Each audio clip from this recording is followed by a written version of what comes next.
안녕하세요. 듣고 계시는 방송은 장미마을 즐거운 라디오입니다. 전통과 현대를 잇는 올바른 식생활 이야기 그 2부를 이어갑니다.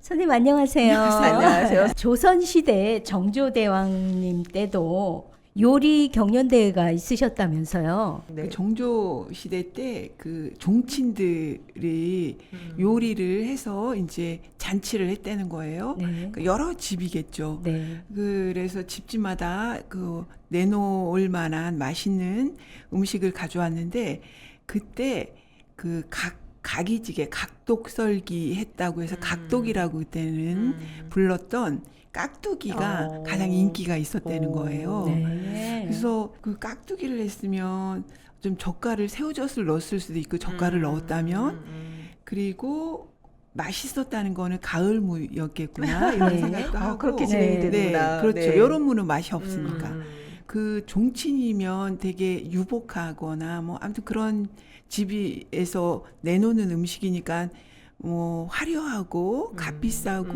뭐 고급지고 이런 네. 거였을 거 아니에요. 네. 네. 그런데 무 하나가 그렇게 인기가 있었다는 것은 그 의외의 재료로 만들어진 비싼 간단한, 재료가 아니니까. 예, 간단한 식재료로 만들어진 김치, 발효 음식이잖아요. 근데 먹어봤더니 시원하고 너무 네. 맛있는 거예요. 그래서 큰 점수를 주지 않았을까. 그게 가장 인기가 있었대요. 그래서 이제 그 책에서 말하기를 요즘으로 치면 이런 경연 첫 번째 음식 경연이었다. 역사적으로. 네. 그런데 거기서 가장 우수한 점수를 받은 게 많은 사람들한테 칭찬을 받은 게 깍두기였다는 이제 걸 보고 아 그래 우리는 왜 이렇게 고급지고 비싸고 맛있는 그런 것들을 향해 가고 있을까 뭐 이런 생각을 잠깐 해봤어요. 네. 구하기 힘든 식재료보다는 우리 주위에서 쉽게 구할 수 있는 무, 배추 이런 거 그렇죠. 하나만으로도 충분히 훌륭한 음식을 맞아요. 만들 수 있는 것 같아요. 많은 사람들이 맛있게 먹을 수 있는 게 그렇죠. 네. 발효 음식을 배우셨어요? 이제 그거는 사찰연구소에서도 사찰, 네, 네. 배웠지만 그게 발효 음식이 계속 관리를 해야 되잖아요. 뭘 관리해요? 항아리 관리를 해야 된다거나. 죄송합니다. 저 한 번도 안 아, 해봐요. 네. 일주일에 한 번은 꼭 그걸 닦아줘야 된다 그래 항아리를. 왜냐하면 눈에는 보이지 않지만 꼭 닫았다 해도 미생물이 그게 들어갈 수가 있는 거예요. 적어도 일주일에 한 번은 닦아줘야 되는 거죠. 그래서 나 몰라라 하면 다른 미생물들 잔치가 같은 건 벌어지는 뭐, 거죠. 네, 우리가 먹으려고 했던 것이 발효 음식 하면 된장이나 고추장, 간장 이런 게 장류가 먼저 떠오르거든요. 네, 그렇죠. 말씀 들어보니까 집에서도 직접 장을 담그신다고 하는데 네. 저는 항아리를 닦아줘야 된다는 거는 TV에서 항아리를 닦는데 왜 항아리를 닦을까? 깔끔 떠는 거 아니야? 그렇게 생각한 적이 한 번 있었거든요. 근데 이렇게 닦아줘야 되고 집에서도 장을 담그시죠? 네, 네. 그러면 집에서도 이렇게 닦아주고 그렇게 꼭 하시나요? 닦아줘야 돼요. 왜냐면 눈에 보이지 않는 게 훨씬 더 많거든요. 중요한 건 또 눈에 안 보인다고도 하잖아요. 맞아요. 평생 동안 그런 장을 담궈본 적이 없고 전 그냥 대기업에서 이렇게 해주시는 거를 맛있게 먹고 있거든요. 항아리가 좀 우리 시대에는 좀 불편하다, 또 무겁다, 보관하기도 거추장스럽다 또, 이런 예, 생각들이 예. 하죠. 보관 장소도 네. 마땅치 않고 우리 마트에서 구입하는 고추장, 뭐 된장, 간장 이런 것도 선생님 생각에 발효 음식이 맞긴 맞나요? 발효 음식은 금방 먹는 게 아니잖아요. 그렇죠. 마트에서 파는 모든 가공식품은 다 그 영양 정보가 있어요. 네네 있어요. 그 뒤에. 영양 정보를 꼭 확인하셨으면 좋겠어요. 원재료가 탈지, 대두, 된장이 이렇게 보면 그게 네. 맨 앞에 있어요. 그건 뭐냐면 탈지, 기름을 뺀 콩이에요. 그러니까 약간 찌꺼기 찌꺼기라는 그런 거죠. 거요? 네, 그걸로 된장 맛을 낸 거니까 그거는 그 발효시키고 숙성된 기간은 없는 거예요. 그러니까 즉시 그냥 만들어서 파는 거죠. 그래서 그거는 발효 음식이라고 볼 수 없고 또 다 그런 거는 아닌데 간장 중에는 발효 숙성 또는 뭐 양조 이런 말도 있잖아요. 네네. 네네. 근데 발효 숙성이란 말이 있는 거는 발효를 시켰구나. 이거를 이제 거기다 표현한 건데 그럼 우리가 집에서 할 때는 적어도 된장을 담그면 뭐 봄에 그 정월장 음력으로 정월에 장을 네. 담갔어요. 그러면 그걸 먹으려면 100일 이상 있다가 가르고 나서 숙성 기간 지나서 겨울쯤 되면 먹어도 된다. 근데 보통 한 1년 지나면 먹거든요. 발효되고 숙성되는 기간까지 1년이잖아요. 네. 그런데 그런 마트에서 파는 발효 라고 발효 하지만, 양념에는 그런 기간이 없어요. 왜냐하면 그런 회사에서는 그 시간이 돈이잖아요. 1년을 그래서 기다리기에는. 발효 숙성 기간 한 달이라고 거기다 적어 놓기에는 안 적어 놓은 것만 못하다. 그냥 발효 숙성 이렇게 돼 있으면 우리가 그종 발효 숙성된 거니까 장이겠지. 아니 그 어떤 시간을 발효 요한 거겠지 이렇게 생각한단 말이죠. 근데 한 달 했던 것도 가격 차이는 되지 않은 거하고는 엄청나게 차이가 나요. 그래요? 네.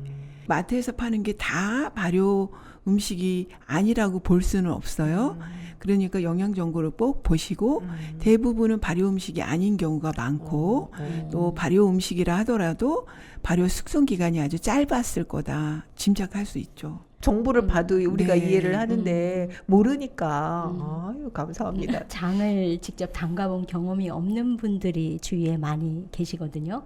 이런 분들을 위해서 정기적으로 장 담그는 시기에 여럿이 모여서 함께 바른 먹거리도 배우고 우리의 발효 음식이나 이런 좋은 점들도 배우고 직접 체험도 하고 이렇게 가능한 프로그램이 있었으면 너무 좋겠다는 생각이 들어요. 이런 것들을 선생님이 한번 추진해 보시는 게 어떨까. 네. 근데 아무튼 활동을 시작할 때 네. 시작할 때는 적어도 중남 구민들은 이렇게 시간을 요한 발효 음식을 다 먹었으면 좋겠다. 네. 이제 나의 원대한 비전이에요. 포부를 네. 저는 그게 원대하다고 네네. 생각 안 원대한 했거든요. 포부. 근데 네. 제가 그 얘기를 했을 때 다 웃었답니다. 어. 왜 웃지? 이게 그렇게 어려운 일인가? 어. 제가 묵동 사는데 네. 가까운 곳에 공원이 있어요. 네네.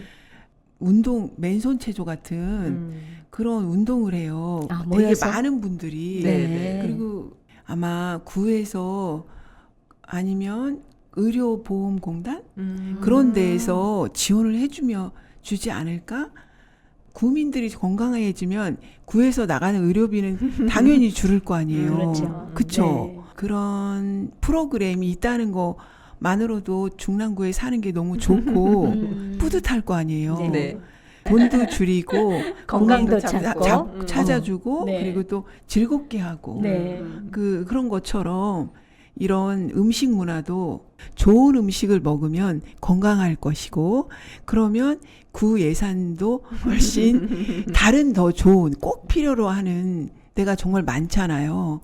그런 데 쓸 수 있고 그 아침 저녁에 공원에서 운동하는 것처럼 음식도 그런 프로그램이 있으면 너무 많은 사람들이 도움을 받고 중랑구에 사는 게 참 너무 좋다 그런 생각을 네, 그럴 것 하지 같아요. 네. 지금 이제 요리 하시면 자신 있을 것 같아요. 이런 공부를 하시기 전에도 요리를 잘 하셨는지 개인적으로 궁금합니다. 저는 진짜 정말 요리 못했어요. 그래갖고 음식이 상해서 버리면 미안하잖아요. 옛날에 저희 엄마가 죄 받는다는 소리 많이 했거든요. 맞아요. 우리 엄마가 한숨을 쉬면서 이 죄를 다 어떻게 갚으려고 내가 일어나 이런 소리도 제가 봤단 말이에요.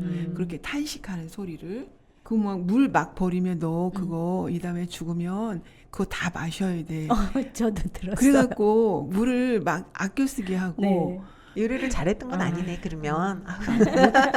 못했다고 솔직하게 말씀드릴 수 있어요. 네네네.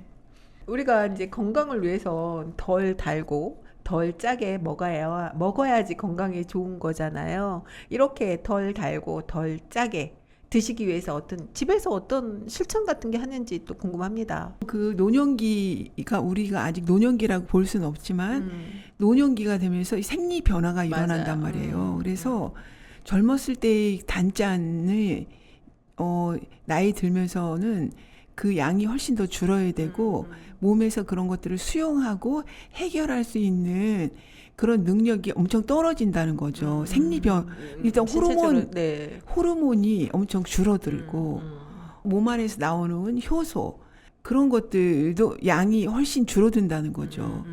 소화 능력이 더 떨어진다거나 이런 소화 능력은 것들. 떨어지더라고요. 그렇죠.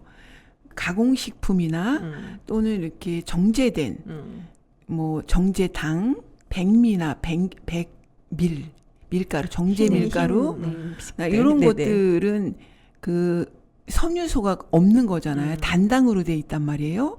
그런 것들은 먹었을 때 당 수치를 급격하게 올려요. 이렇게 서서히 올리면 우리 몸이 알아서 하려는데 그래도 그걸 조금씩 조금씩 해결할 수 있는데 급격하게 늘 그 오르면 안 된다는 거죠. 똑같이 뭐 100g을 먹는다 하더라도 10g씩 10번에 나눠서 먹는 거 하고 100g을 한 번에 먹는 거랑 다르거든요.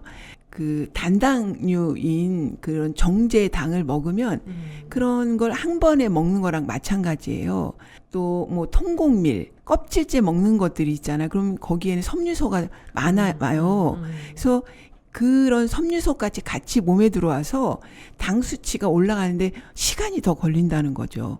그리고 또 그런 섬유소는 콜레스테롤이나 이런 것들을 묻혀서 체외 배출도 시키고 섬유소는 아까 잠깐 미생물 얘기하다 말았는데 몸 안에 있는 미생물의 먹이예요. 식물성 미생물이 우리 몸에 훨씬 많아요. 동물성보다.